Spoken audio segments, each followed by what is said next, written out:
그것을 보는 사람들마다 이구동성으로 말하였다. 이스라엘 자손이 이집트에서 나온 날부터 오늘까지 이런 일은 일어난 적도 없고 또 본 일도 없다. 이 일을 깊이 생각하여 보고 의논한 다음에 의견을 말하기로 하자. 사사기 19장 30절 말씀.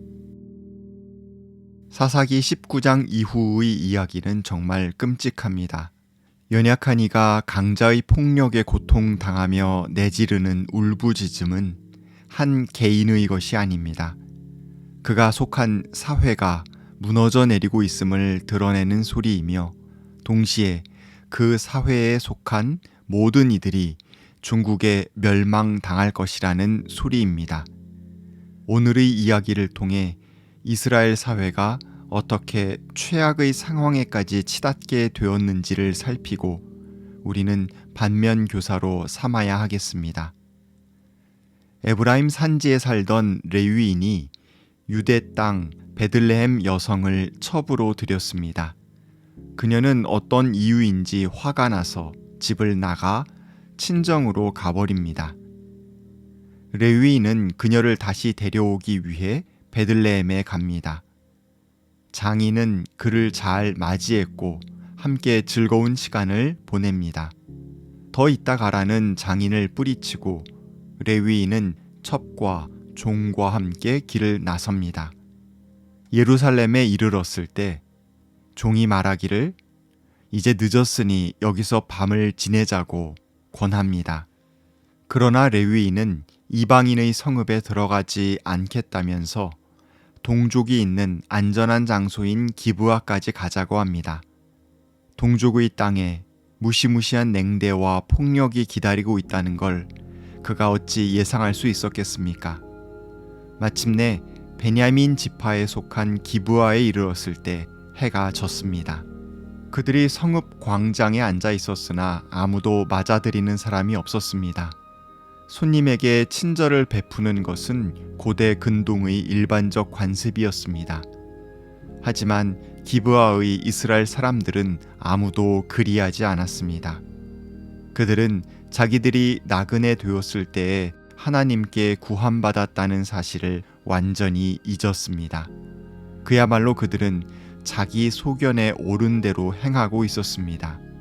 동족의 마을에 가서 유숙하기 위해 길을 더 가서 들어왔는데도 냉대를 겪게 되자 레위인은 참 당황스러웠을 것입니다.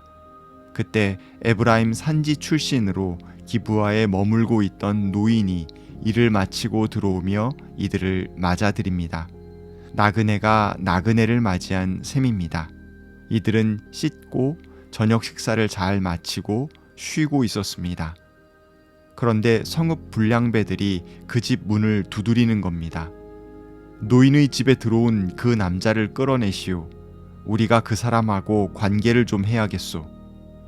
노인은 밖에 나가 자기 손님에게 이런 끔찍한 짓을 하지 말라고 만류합니다. 그러고는 자기 딸과 레위인의 첩을 내어주겠다고 합니다. 이 또한 얼마나 끔찍한 일입니까? 어쨌든 무리는 말을 들으려 하지 않았습니다. 기브아 사람들은 이들 나그네 부부를 냉대했을 뿐 아니라 완전히 야만인으로 돌변해서 레위인에게 성적인 굴욕과 수치를 안기기 원하고 있습니다.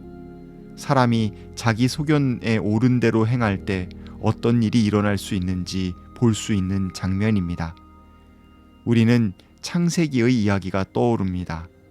소돔에서 롯과 하나님의 천사들이 겪었던 일 말입니다.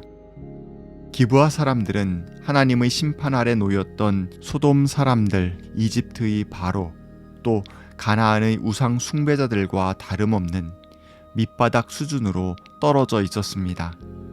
이런 방식으로 행동할 때 그 누가 하나님의 심판을 비켜갈 수 있겠습니까? 그런데 레위인 남성은 자신이 위협을 당하자 자기에게 가해지는 폭력을 자기보다 더 힘없는 여성에게로 돌립니다. 그는 자기 첩을 문 밖으로 떠밀어 무레배들에게 내줍니다.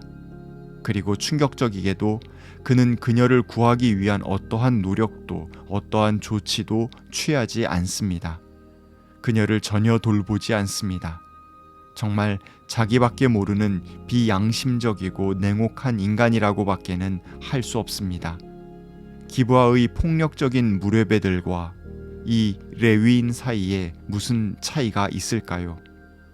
그들은 밤새도록 그녀를 욕보이다가 새벽에야 놓아줍니다. 첩은 노인의 집으로 돌아와 문 앞에 쓰러졌습니다. 도대체 그녀는 어쩌다 이런 레위인의 첩이 되었을까요? 자세히 알 수는 없지만 그녀의 아비가 레위인에게 극진히 대접한 걸로 추측컨대 아비가 돈을 받고 팔았으리라 생각해 볼 수도 있겠습니다. 레위인과의 삶이 너무 힘들고 화가 나서 도망 나와 자기 아비의 집으로 되돌아온 것일 수도 있습니다. 실상이야 어쨌든 간에 그녀는 적극적으로 자기 주체성을 갖고 혼인의 테두리를 벗어나 자기의 길을 계속 걸어 나아갈 수 있는 능력 있는 여성이었습니다. 그런 여성이 남성 우위의 사회에서 사물보다 못하게 다뤄지며 모욕과 학대와 폭력을 겪고 목숨을 잃어야만 했습니다. 한 사회가 몰락하고 있는 증거는 약자들에 대한 폭력의 증가 속에서 찾을 수 있습니다. 그래서 여성에 대한 폭력은 한 개인에 대한 폭력 이상의 의미를 갖습니다. 그가 속한 공동체의 연약한 고리가 끊어지고 있다는 뜻이며, 이는 사사기 전체에서 드러나고 있는 그대로 그 사회가 최악의 상황으로 치닫고 있음을 보여주고 있는 것입니다. 여성, 나그네, 고아 등 힘을 갖지 못한 이들이 크나큰 폭력에 시달리고 있는 사회는 이미 공동체성이 무너진 곳이요, 공동체성이 무너진 사회에 미래란 없습니다. 아침이 되었습니다. 그때까지 레위인은 밤잠 못 자고 창밖을 살피며 그녀를 기다리고 있었을까요? 성경이 보여주는 모습은 전혀 그렇지 않습니다. 그는 아침이 되자 길을 나서려고 문을 열었고, 그제서야 두 팔로 문지방을 잡고 쓰러져 있는 자신의 첩을 발견합니다.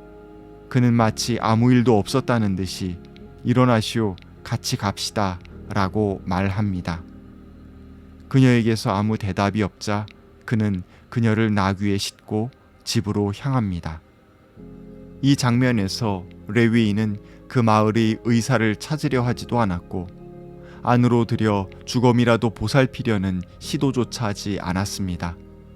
첩이 살았는지 죽었는지 제대로 살피지도 않았을 뿐만 아니라 상처를 씻고 주검을 가지런히 하고 애도를 표하지도 않은 채 그냥 나귀에 싣고 길을 떠납니다.